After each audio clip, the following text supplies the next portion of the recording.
Welcome back, everyone. You know, the joys of the season are usually overcome by the stress that comes with trying to have that perfect holiday. But holiday stress can actually affect your physical health. Psychologist Dr. Cason has tips today on how to soothe that holiday stress. Doctor, thank you so much for being here today. This is a biggie because I think people now actually, many people fear the holidays because of all the stress and anxiety they may bring.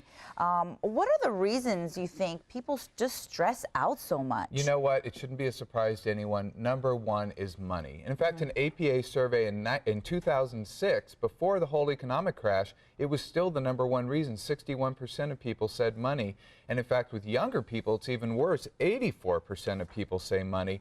But you know, we expect these numbers to be much higher now because of the current economic conditions. Oh, wow. Okay. Other things are pressures of gift giving, lack of time, and of course, credit card debt. Those are all things that impact the holidays. And there you see them on your screen right there, 61% of us. And I truly believe that. And I was going to ask you that, but you answered my question. Now it's going to be worse this year, I think, because of the way the economy is. Absolutely worse. And I think what a lot of families are doing, which I think is a very good thing to help alleviate this, is make a lot of limits or put limits on gift giving. Maybe only give one gift or do a gift exchange with, you just buy one gift for the whole family and then you just switch off and maybe play a game about who gets what.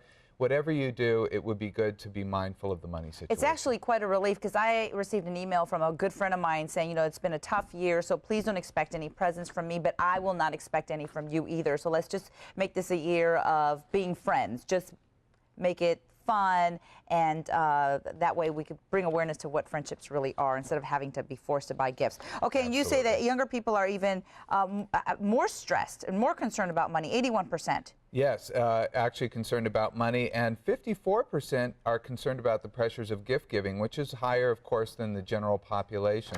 And you know, this is when you're young and you're just becoming an adult and you're kind of out there on your own, you're usually not earning a great deal of money and you want to act just like everyone else, but you can't afford to, so it's really a tougher turn. You can't show off, huh? You can't show off. All right. What are some of the do's and don'ts when it comes to holiday stress? Okay. Actually, let's start with some of the don'ts, because those are the worst. Yes. Don't expect the holidays to be happy. You know? I love that. Come on, we have this once a year, and sometimes they're great, but sometimes they're not. If you just go into the holidays going, well, this is a season I'm going to be with my family, it's going to be a lot of traffic, I just don't know how it's all going to turn out. You're going to be in a much better position. In fact, what I would expect is a roller coaster, and sometimes it's going to be up and sometimes it's going to be down. Okay. Don't say anything. This is one of my favorite ones. Don't say anything at the family meal except how wonderful the food is. Don't say anything. And in fact, what I would do, even if the food is horrible, say how wonderful the food is, please, for the person who cooked.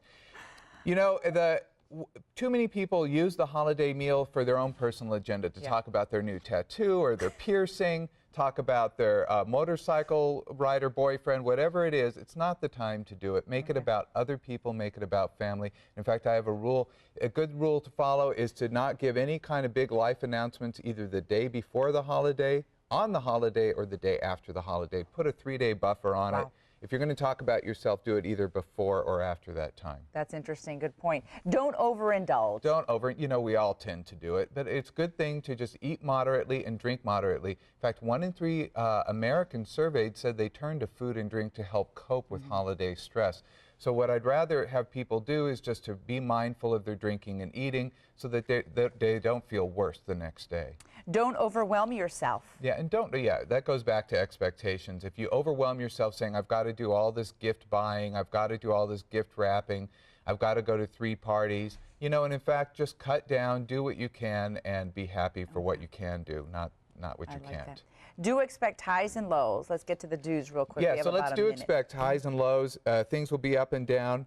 Do make connections with other people. It's one of the most helpful things you can do during the holidays. For work, or just for friendships? For friendships. You know, and in fact, that's the reason we actually see suicide go down during the holidays. It's counterintuitive to what a lot of people think. And we think it's because people connect with other people, and after the holidays, when they disconnect, they start to feel worse. So it is important to stay connected during the holidays. That'll help buffer all the bad feelings.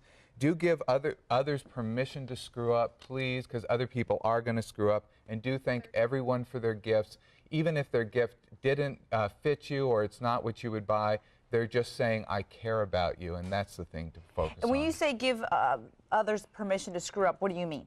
Well, if they say something rude, or if they bring somebody horrible to the Christmas party, Okay, or if they something like that, just let them be who they are. Got it. Good Yeah. point. And make sure to thank everyone you think with a written thank you card, because that can kind of bring a lot of stress sometimes. You know, I have the horrible behavior of not writing written thank you cards, even though I have the intention of doing so. I buy all kinds of boxes.